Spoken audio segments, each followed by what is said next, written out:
Welcome to our channel.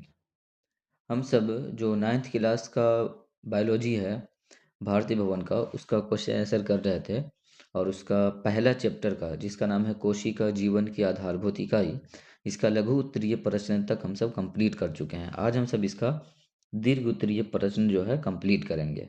तो पहला दीर्घ उत्तरीय प्रश्न है कि एक यूकैरियोटिक पादप कोशिका का इलेक्ट्रॉन सूक्ष्मदर्शी एवं नामांकित आरेखी चित्र बनाए, वर्णन की आवश्यकता नहीं है। तो इसका जो चित्र है वो आप यहाँ देख सकते हैं, किताब में ही ये चित्र बना हुआ था। यूकैरियोटिक पादप कोशिका, वर्णन की आवश्यकता नहीं है, तो आप चित्र बना करके और ये सब जो नाम दिया है जैसे कि केंद्रक झिल्ली, क्रोमैटिन, कोशिका भित्ति यहाँ पे लिखा है। उसके बाद है कोशिका झिल्ली, अंतःप्रद्रव्य जालिका, कोशिका द्रव, क्लोरोप्लास्ट, माइटोकॉन्ड्रिया, गोल्गी काय, राजधानी, इन सभी नामों को दर्शा सकते हैं। तो यूकैरियोटिक कोशिका का चित्र बनाना था, तो ये जो है यूकैरियोटिक कोशिका का चित्र है। उसके बाद 2 नंबर क्वेश्चन है कि इलेक्ट्रॉन सूक्ष्मदर्शी में दिखाई देने वाली एक जंतु कोशिका का नामांकित चित्र बनाएं, वर्णन अने अनअपेक्षित अपेक्षित, मतलब यहाँ भी वर्णन की आवश्यकता नहीं है, सिर्फ जो है चित्र बनाना है। तो यहाँ जंतु कोशिका का इलेक्ट्रॉन सूक्ष्मदर्शी जो है चित्र है, ये आप देख सकते हैं। ये वाला जो चित्र है ये जो है इलेक्ट्रॉन सूक्ष्मदर्शी चित्र है। इसमें भी नाम लिखना है, कोशिका झिल्ली, उसके बाद है गोल्गी का, सेंट्रोसोम, लाइसोसोम, केंद्रिका, केंद्रक छिद्र, केंद्रक झिल्ली, राइबोसोम, इधर है कोशिका द्रव, माइक्रोट्यूब्यूल नाम लिखा हुआ है। उसके बाद है माइटोकॉन्ड्रिया, चिकनी अंतःप्रद्रव्य जालिका, केंद्रक द्रव, क्रोमैटिन जालिका, दानेदार अंतःप्रद्रव्य जालिका। चित्र बनाना था, ये वाला चित्र आप बना सकते हैं। उसके बाद अब 3 नंबर क्वेश्चन है, कह रहा है कि माइटोकॉन्ड्रिया की रचना एवं कार्य का संक्षिप्त वर्णन कीजिए। तो आंसर है इसका कि माइटोकॉन्ड्रिया द्विझिल्लीय कोशिकांग है। इसकी बाहरी झिल्ली चिकनी एवं आंतरिक झिल्ली अंदर की ओर मुड़ी होती है, जिसे क्रिस्टले कहते हैं। आंतरिक भाग को मैट्रिक्स कहते हैं, जिसमें एंजाइम, डीएनए तथा आरएनए पाए जाते हैं। इसके कार्यों की अगर बात करें तो दिया है कि कोशिकीय शोषण का प्रमुख केंद्र है, एटीपी के रूप में ऊर्जा का निर्माण करता है और कोशिका को ऊर्जा प्रदान करता है। इसके बाद 4 नंबर क्वेश्चन है, यूकैरियोटिक तथा प्रोकैरियोटिक कोशिकाओं के अंतर स्पष्ट कीजिए। तो यहाँ पे आधार बताया गया है, जैसे नाभिक के आधार पे, कोशिकांग के आधार पे, आकार के आधार पे, डीएनए के आधार पे। तो इन सभी आधारों पर जो प्रोकैरियोटिक कोशिका होती है और यूकैरियोटिक कोशिका, इसमें अंतर है कि ये वास्तविक नाभिक नहीं होती है इसमें, और इसमें स्पष्ट नाभिक होती है। या इसके बारे में कह रहे हैं कि झिल्लीदार अंग नहीं पाए जाते हैं, इसमें झिल्लीदार अंग उपस्थित होते हैं। फिर ये कह रहे हैं कि आकार जो है इसका छोटा होता है, इसका आकार बड़ा होता है। डीएनए वृत्ताकार होता है और इसका डीएनए रैखिक होता है। 5 नंबर जो क्वेश्चन है वो कह रहा है कि क्रोमोसोम की संरचना को सचित्र समझाएं। तो पहले हम सब इसको आंसर देख लेते हैं। कह रहा है कि क्रोमोसोम डीएनए एवं प्रोटीन से बने होते हैं।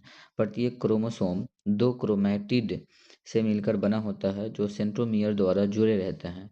क्रोमोसोम के सिरों को टेलोमियर कहते हैं। क्रोमोसोम वंशानुगत गुणों को एक पीढ़ी से दूसरी पीढ़ी तक पहुंचाते हैं। इसके चित्र की बात करें अगर हम सब, तो ये आप देख सकते हैं कि ये जो है क्रोमोसोम की संरचना यहाँ पे लिखा हुआ है, और ये जो है ये संरचना है क्रोमोसोम की, जिसको गुणसूत्र भी कहते हैं। इसका नाम लिखा हुआ है टेलोमियर, पेरिकल, मैट्रिक्स, सेकेंडरी कंस्ट्रिक्शन, उसके बाद है क्रोमोनीमेटा, उसके बाद है प्राइमरी कंस्ट्रिक्शन, उसके बाद है सेंट्रोमियर। तो ये इसका चित्र बनाना था और परिभाषा लिखना था। तो परिभाषा हम सब पहले ही देख चुके हैं और ये इसका चित्र हो गया। 6 नंबर क्वेश्चन है कि केंद्रक का क्या कार्य है, चित्र सहित इसकी संरचना का उल्लेख करें। तो पहले हम सब आंसर देख लेते हैं। केंद्रक की संरचना की अगर हम बात करें तो कह रहा है कि केंद्रक कोशिका का प्रमुख अंग है। यह सामान्यतः गोल या अंडाकार होता है। इसकी संरचना निम्नलिखित भागों से मिलकर बनी होती है। और इसकी जो संरचना है, जो कुछ भागों से मिलकर बना है, वो नीचे दिया गया है, जैसे कि नाभिकीय झिल्ली, उसके बाद है नाभिकीय रंध्र, फिर है न्यूक्लियोप्लाज्म, उसके बाद है न्यूक्लियस, उसके बाद है क्रोमैटिन जालिका। और अगर इसके कार्यों की बात करें तो केंद्रक के कार्य में दिया है कि कोशिका की सभी क्रियाओं का नियंत्रण करता है, वंशानुगत गुणों का वहन करता है, कोशिका विभाजन में सहायक होता है, प्रोटीन संश्लेषण का जो है नियंत्रण करता है ये। अब इसके चित्र की अगर हम बात करें, कह रहा था क्वेश्चन में कि चित्र सहित जो है इनका उल्लेख करना था। तो इसका चित्र, तो ये आप देख सकते हैं केंद्रक की जो है संरचना संरचना है यहाँ पे। एक केंद्रक की संरचना बनावट यहाँ पे, केंद्रक झिल्ली जो बाहरी भाग है उसको केंद्रक झिल्ली कहते हैं, फिर केंद्रक द्रव है, उसके बाद केंद्रक छिद्र है, केंद्रिका है, क्रोमैटिन जालिका है, अंतःपरद्रव्यीय जालिका है। उसके बाद 7 नंबर क्वेश्चन है कि कोशिका झिल्ली पदार्थों के परिवहन में किस प्रकार अपनी भूमिका अदा करती है। तो आंसर है इसका, कोशिका झिल्ली अर्धपारगम होती है, जिसके कारण यह पदार्थों के चयनात्मक परिवहन में सहायता करती है। कोशिका झिल्ली द्वारा पदार्थों का परिवहन निम्न प्रकार से होता है। जैसे पहले में लिखा हुआ है प्रसरण, जिसको डिफ्यूजन भी कहते हैं, अधिक सांद्रता से कम सांद्रता की ओर।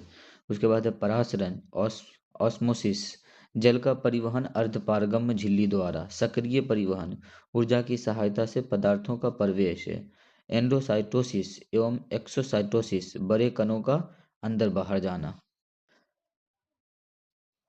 अब ये दीर्घ उत्तरीय का लास्ट प्रश्न है 8 नंबर, जिसमें कह रहा है अल्प पराशरी, सम पराशरी तथा अति पराशरी विलयनों में किसी जीवित कोशिका को बारी बारी से डाला जाए तो कोशिका पर क्या प्रभाव पड़ेगा।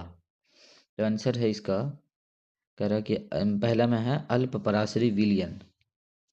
कह रहा है कि इस विलयन में जल कोशिका के अंदर प्रवेश करता है, जिससे कोशिका फूल जाती है और कभी कभी फट भी सकती है। समपराश्री विलयन, इसमें कोशिका के अंदर और बाहर जल की मात्रा समान रहती है, अतः कोशिका में कोई परिवर्तन नहीं होता।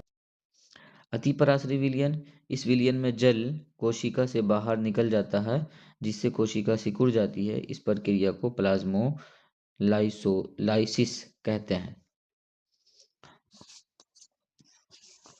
तो दोस्तों, ये इस तरीके से जो पहला चैप्टर था वो पूरा कंप्लीट हो चुका है। हम सब लघु उत्तरीय पहले ही कर चुके थे, आज दीर्घ उत्तरीय कंप्लीट कर चुके हैं। यदि आपको यह वीडियो यूज़फुल लगा हो तो ये वीडियो को लाइक कर दें, चैनल को भी सब्सक्राइब कर दें, ताकि इस तरह के प्रत्येक वीडियो की नोटिफिकेशन आप तक पहुंचती रहे। मिलते हैं नेक्स्ट वीडियो में।